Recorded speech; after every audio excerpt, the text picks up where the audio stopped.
Hoje o Sporting foi então a Vizela vencer a equipa da casa por 5-2, portanto Vizela não está bem, depois do último jogo e da derrota frente ao Boa Vista.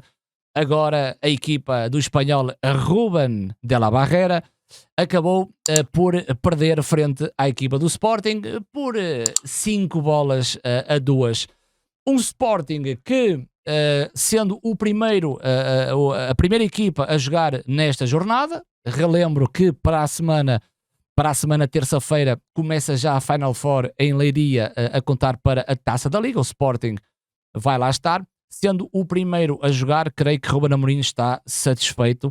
porque vai assistir no sofá os seus mais diretos rivais depois desta vitória por 5-2. Em relação ao jogo, o Sporting não traz o Mateus Reis. Mateus Reis acaba por ficar de fora, sendo Coates a entrar no 11 hoje frente ao Vizela. Adan, Quaresma, Coates, Gonçalo Inácio, depois Ricardo Gaio na direita, Nuno Santos na esquerda, Ullmann e Pote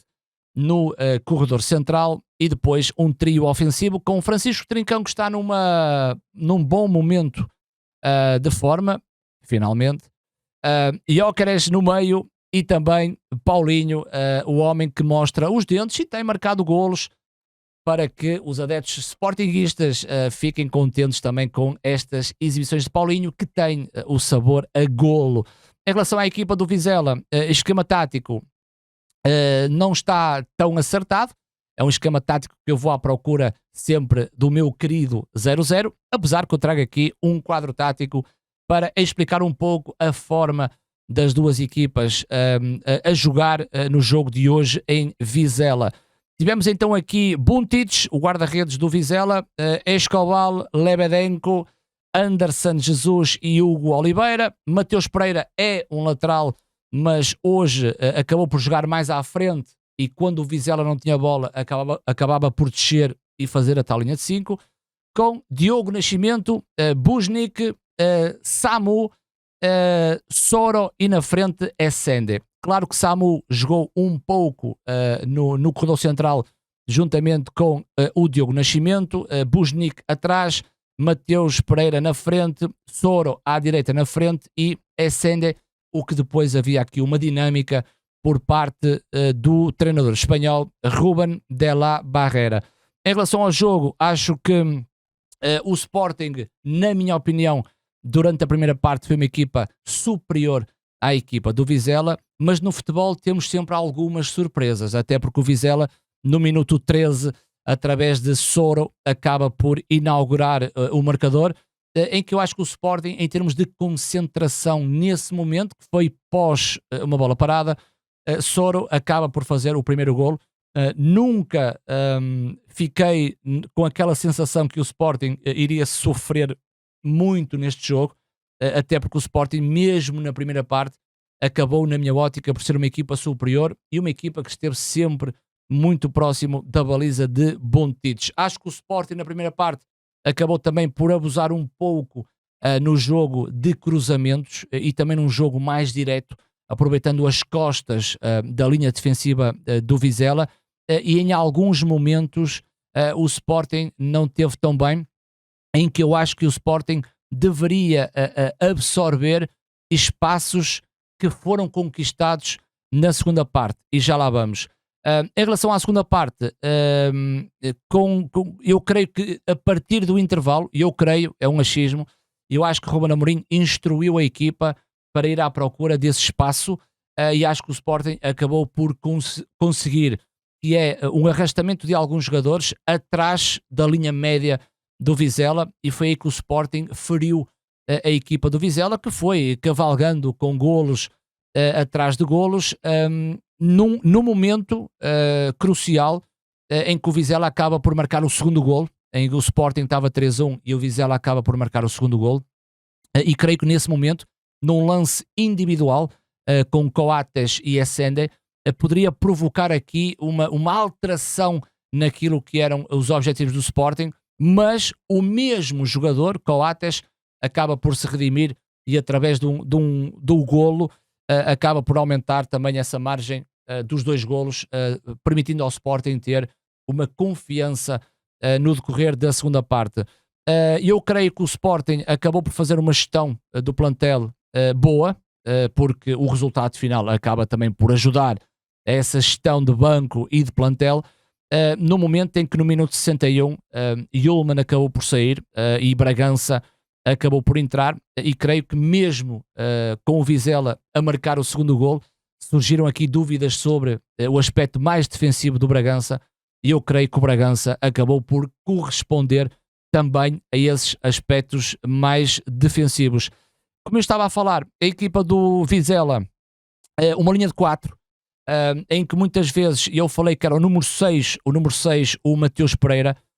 muitas vezes acabaria por descer. Eu até vou colocar aqui o Mateus com o número 6, não temos nomes, acabaria por descer e ajudando ao setor defensivo do Vizela, com uma linha de 5, bom jogador. Este Mateus do Vizela é muito bom jogador, em que depois o Samu ficava um pouquinho mais à esquerda e o Vizela defendia com uma linha de 2. Posso-vos trazer aqui a primeira imagem em que isto é perfeito, ou seja, linha de 5, o Mateus a descer e depois o meio campo a 2 com Diogo Nascimento também aqui no corredor central, com Samu, Essende e Soro. Eu aqui creio que é logo o primeiro erro por parte da equipa do Vizela, na minha opinião, que são 3 jogadores mais à frente na tentativa de anular a primeira fase de construção do Sporting, mas o Sporting mantém aqui, e está aqui sublinhado a amarelo,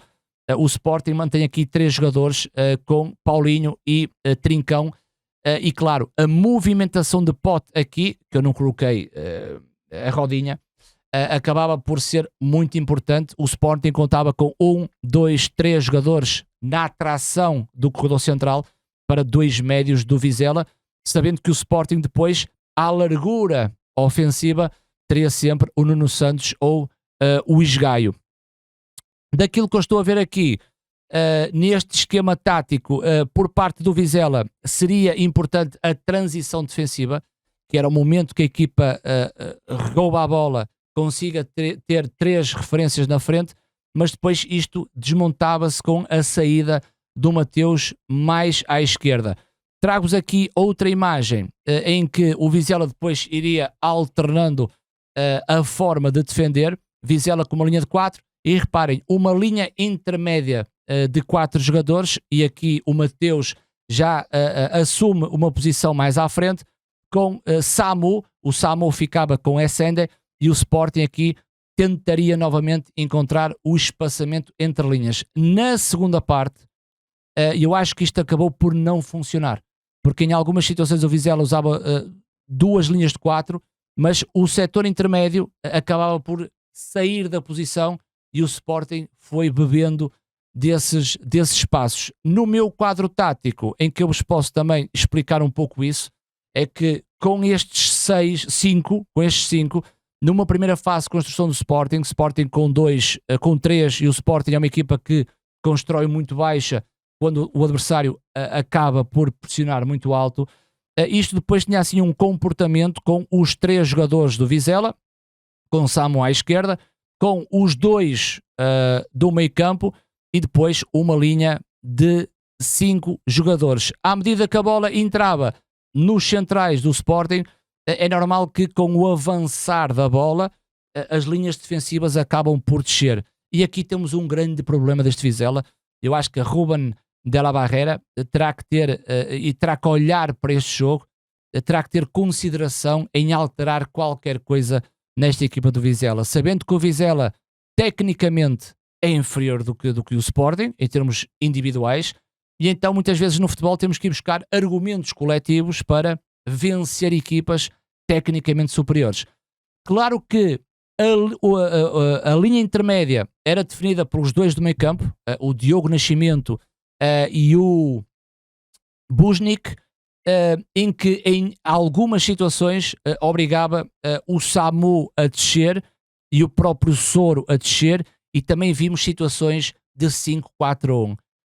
Na primeira parte o Vizela teve discernimento e foi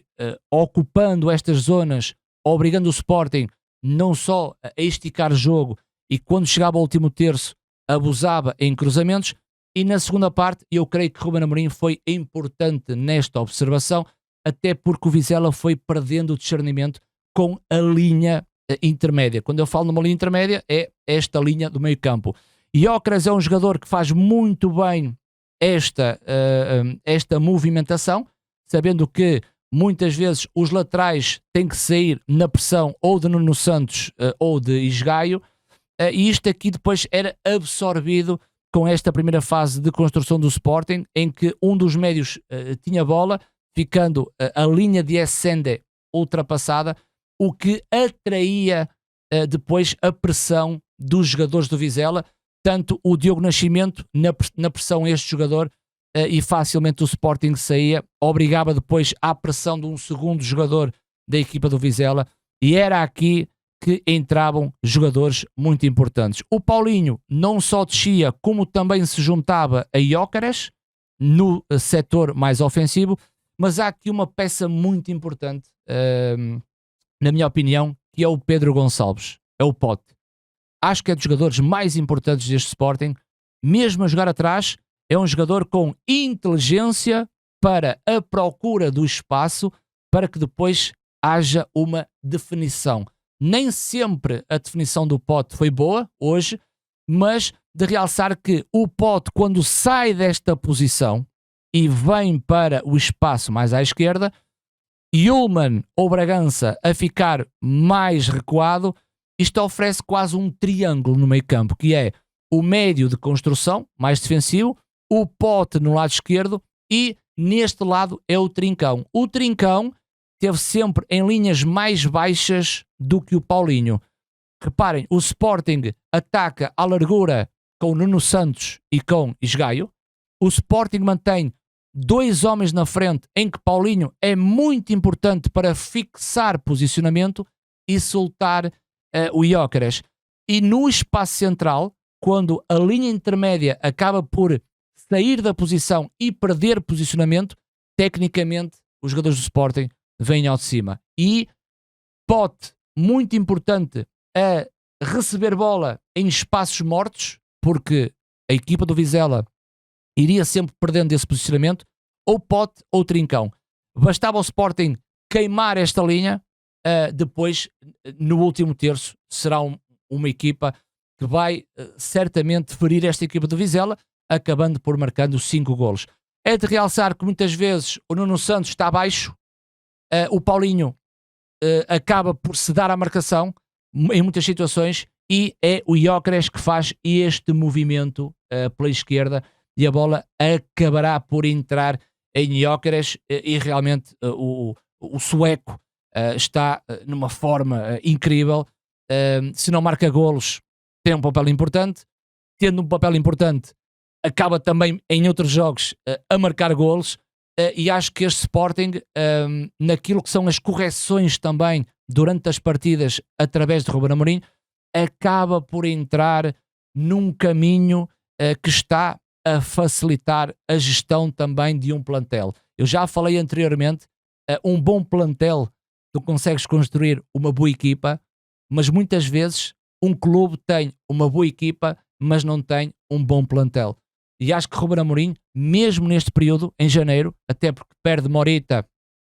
perde o Jenny Catamo e perde o Diomande, está a tentar recuperar jogadores, e esses jogadores, neste momento, por exemplo, o caso do Trincão, está a ser feita uma gestão muito boa. Não só o caso do Trincão, mas também o caso do Eduardo Quaresma, que é o miúdo, está a ter minutos, está a crescer, e creio que depois esta gestão a ser feita,